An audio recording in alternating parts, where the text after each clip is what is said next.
What's up, Peep Squad?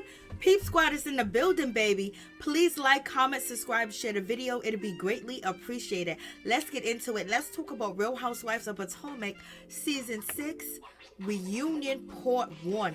Let's get into it. Andy seemed like he was throwing a little bit of shade when it came to Robyn. Andy asked Robyn, did she have on embellished couture? Knowing she didn't. So is he saying her dress is ugly? Is he, because them hats ain't cute. Them hats is ugly. So is he saying that Robyn dress was ugly? Lord have mercy. But he did give her a plug for her embellished hats. Lord have mercy. Or maybe he was saying to her, you probably need to be wearing your product and probably, update it and make some clothing as well, like start a fashion line, I guess. But in any event, you guys tell me what you think about that situation. I was like, Lord, he is out here shading. And then he also asks Ashley Darby, what does Michael Darby call you? Darby Barbie, or whatever the case may be. Okay, Ashley, you think you're a Barbie and he thinks you're a Barbie too as well. You so much about Barbie that her husband be out here doing whatever he want to do, when he want to do, and how he wants to do it, and she has to accept that as well. And then on top of that, she's such a Barbie. She's so perfect, because Barbies are usually perfect, right? And he's out here cheating on her like it ain't no tomorrow. But let's get into it. Let's talk about Mia. Mia, you basically was known as a flip-flop this season. But in any event, when it gets down to the situation, I was just like, okay, Mia was asked about her surgeries and things of that nature. Why does Mia need to answer them questions about her surgery, about anything like that? Like, it makes no sense. But Mia, she ended up answering the questions, or trying to answer the questions, and she could not answer the questions. They asked her, did she got a mommy tuck, a mommy makeover, and Wendy jumped into the situation, said no she didn't, because you guys all know that Wendy got a mommy makeover. But in any event, they was asking her, did she get rejuvenation, did she get something clipped, or whatever the case may be.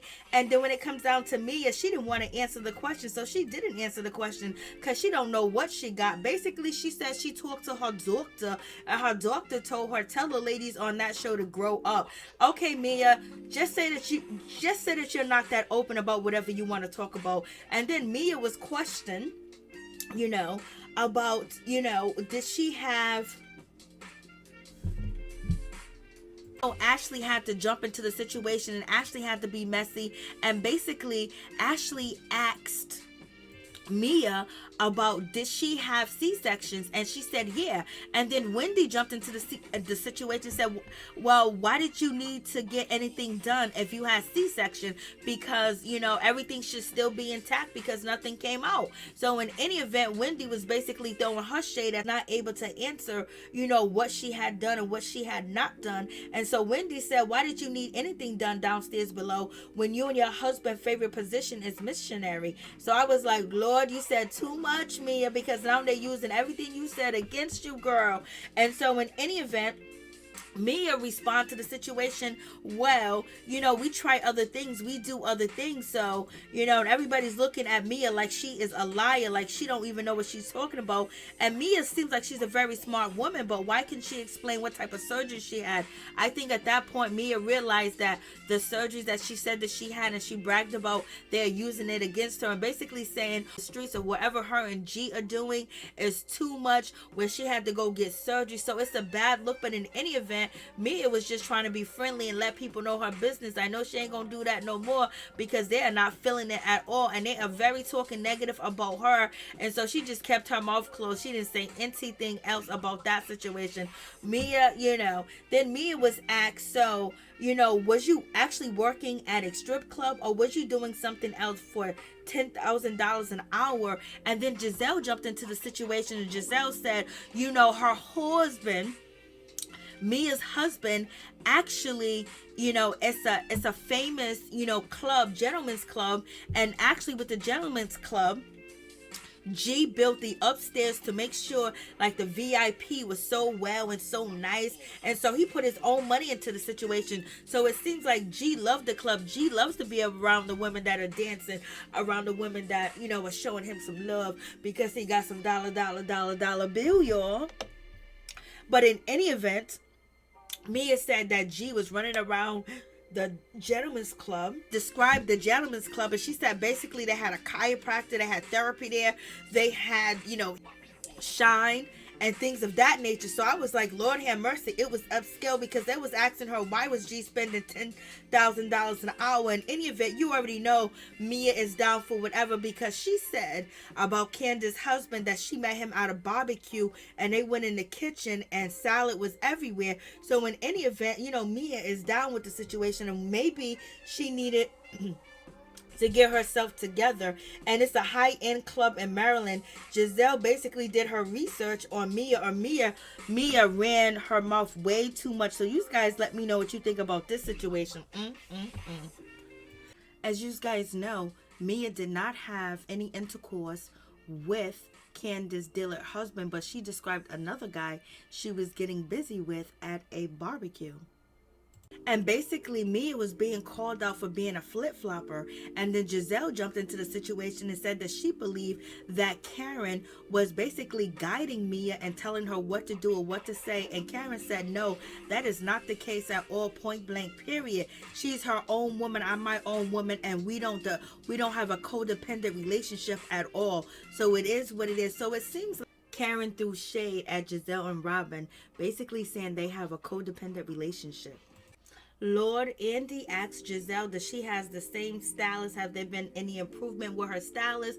And Gizelle said she had the same stylist for years and she's satisfied and she's happy with her stylist. In any event, everybody's like goofing and laughing. So is Andy. Why you put her on the spot like that? Because you know that was wrong, talking about what she got on.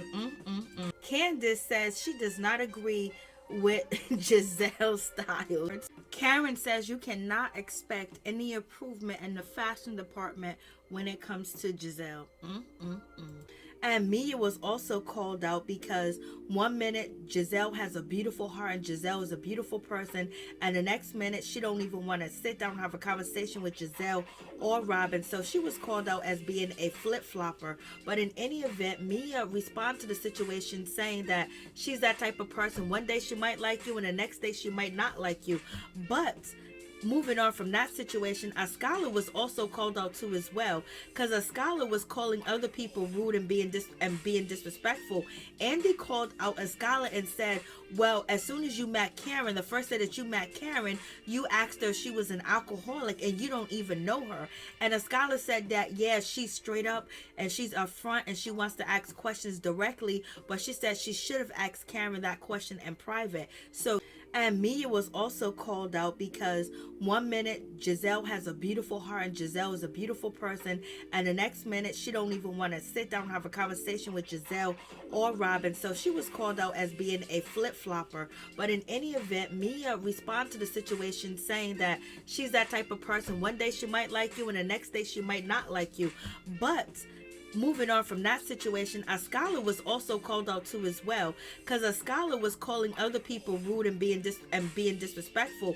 Andy called out Askale and said, well, as soon as you met Karen, the first day that you met Karen, you asked her if she was an alcoholic and you don't even know her. And Askale said that, yeah, she's straight up and she's upfront and she wants to ask questions directly, but she said she should have asked Karen that question in private. So yes, this young lady, Askale calling out other people for their behavior, but she forget to mention that when she first entered the show, she was very disrespectful to the OG of the show, asking her if she an alcoholic.